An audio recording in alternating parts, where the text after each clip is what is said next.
तोरिला करैला खाता लिखिला बिरोगजी कवने कारण स्वामी घर नाही आए जी कवन कारण स्वामी घर नाही आए जी टिकवाली आए धाना सिंदूरा भूलाने जी एही रे कारण धान घरे नाही आए जी एही रे कारण धान घरे नाही आए जी नाथियाली आई धाना हरक कुंडल भूलाने जी एही रे कारण दाना घरे नाही आए जी एही रे कारण धाना घरे नाही आए जी तोड़िला करैला खाता लिखिला बिरोगजी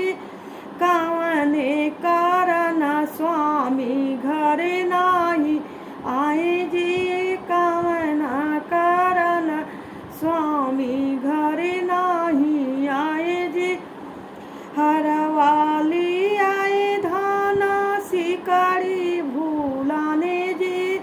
एही रे कारण धाना घरे नाही आए जी एही रे कारण धाना घरे नाही आए जी तोड़िला करैला खाता लिखिला बिरोगजी कवने कारण स्वामी घरे नाही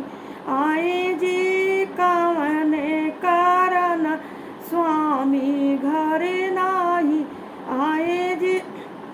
कंगनाली आए धाना चूड़िया भूलाने जी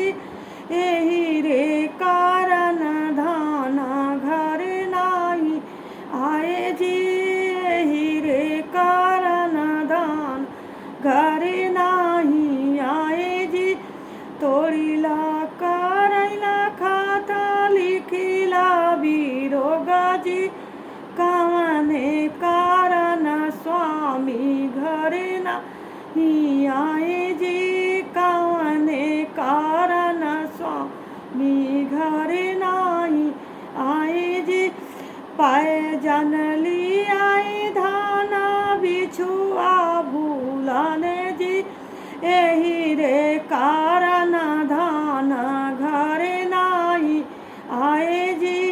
एही रे कारण धाना घरे नाही आए जी तोड़िला करैला खाता लिखिला बिरोगजी कवने कारण स्वामी घरे नाही आए जी कवने कारण स्वामी घरे